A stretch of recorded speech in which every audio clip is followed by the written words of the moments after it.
ገንዘብ መቀበል በሙሉ ኢንካም ላይ ሆነ ይችላል ገቢ ላይ ሆነ ይችላል ብለናል እንደገና ደግሞ የዚህ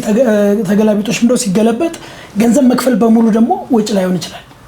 አይደል ገንዘብ ምን ከፍልባቸው ግን ወጪ የማይሆኑ ነገሮች አሉ እሱንም ተመልካቾች ወይም እኛን የሚያዩን ሰዎች ብዙ ጊዜ አካውንታንት ፋይናንስ ካሉና አይ ገንዘብ ካወጣውማ ወጪ ነው መዝገብ አለበት የሚል ነገር አለ ወጪ ማለት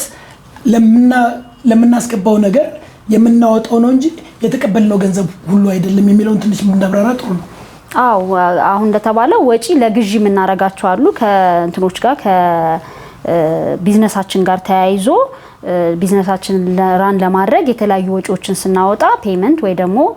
ክፍያዎችን እንፈጽማለን ከዛ በተረፈ ግን ለምሳሌ ቅድም አንድ ኤግዛምፕል ያለው ሎን ለምሳሌ ስንከፍል ከገቢያችን ጋር ማን ነው ከወጪያችን ጋር ቀጥታ የተያያዘ አይደለም ምንድነው ብድር ስለተበደረን ያንን ብድር መክፈል ስላለብን ፔመንት ወይ ደግሞ ወጪዎቻችንን ብለን እንይዛቸዋለን ማለት ነው ስለዚህ እንደዚህ ስፔሻል ኬዞች ቀጥታ እንደ ወጪ ብቻ ሳይሆኑ ፔመንት ምን ከፍልባቸው የተለያዩ ወጪዎች ሊሆኑ ይችላሉ አንድ ኤግዛምፕል የሚሆነው በተለይ አሁን ሎኖች ስንከፍል ምንድነው ቀጥታ ለባንኩ ብድር በመውሰዳችን የሱን ሪፔመንት ነው